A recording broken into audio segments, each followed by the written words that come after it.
UPSC का S A का paper देने के बाद बहुत सारे लोगों को लगता है कि उनका परफॉर्मेंस अच्छा गया है। ज़्यादातर लोगों का परसेप्शन ये रहता है कि एसए का पेपर था, लिखना ही था, हम तो लिख के भी आए। लेकिन जब मार्क्स आते हैं तो एक्सपेक्टेशन होती है 125 130, लेकिन होते हैं रियलिटी में 75 80 मार्क्स। ये डिफरेंस क्यों होता है? ये डिफरेंस इसलिए होता है क्योंकि बहुत सारे बच्चों के माइंड में पहला मिसकंसेप्शन ये है कि एसए इज़ बेसिकली जीएस। उनको ये लगता है कि जनरल स्टडीज़ में हमने जो भी पढ़ा है उसको हम एसए में डायरेक्टली प्रयोग करें तो हमारे को मार्क्स मिलेंगे वहाँ पे।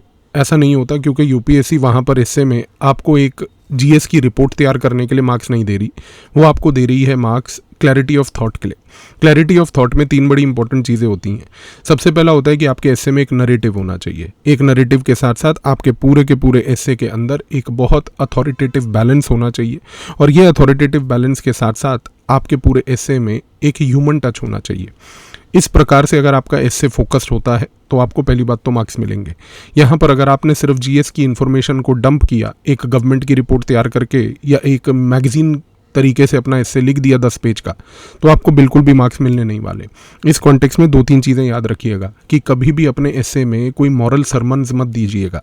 किसी भी प्रकार के रैंडम फैक्ट्स को बिना भी कनेक्ट करे, बिना सोचे समझे मत लिखिएगा। इनफैक्ट अगर मैं आपको एक सिंपल सा फॉर्मूला बताऊं तो आप एक 3 लेयर्ड मेथड का प्रयोग कीजिए एसए में। सबसे पहले अपने एसए में मेक श्योर कीजिए कि पहली बात एक फैक्चुअल बेस होना चाहिए। फैक्चुअल बेस इसलिए होता है क्योंकि फैक्ट से आपकी डेटा और ऑथेंटिसिटी एसए की पहली बात तो बढ़ती है। दूसरी सबसे बड़ी चीज़, सेकंड लेयर में इंश्योर कीजिए कि आपके एसेज में स्टोरीज होनी चाहिए। स्टोरीज का मतलब है यहाँ पे एनेक्डोट्स, एग्जाम्पल्स, क्योंकि जितना आपका एसए एनेक्डोट और एग्जाम्पल रिच होगा उतना ही आपको एसए की परफॉर्मेंस में मार्क्स अच्छे मिलेंगे। और सबसे बड़ी इंपॉर्टेंट चीज़ ये है कि अपने एसए के अंदर एक वैल्यू एंकरिंग कीजिए।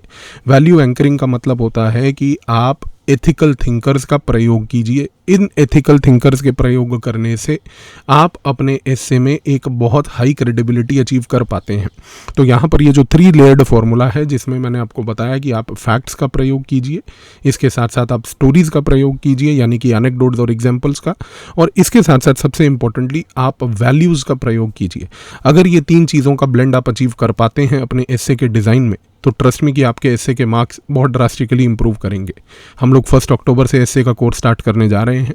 अगर आपको इसी प्रकार से अपनी एसए की थिंकिंग बनानी है और ये इंश्योर करना है कि ये 250 मार्क का पेपर आपके कंट्रोल और कमांड में आ जाए, तो यहाँ पर इस कोर्स को ज्वाइन कीजिए जिसका लिंक डिस्क्रिप्शन में है। क्योंकि इस कोर्स में हम सिर्फ एसए को लिखना कैसे है वो फोकस नहीं करेंगे, बल्कि क्लास में एसेज लिखेंगे भी और मैं आपके एसेज इवैल्यूएट भी करूँगा।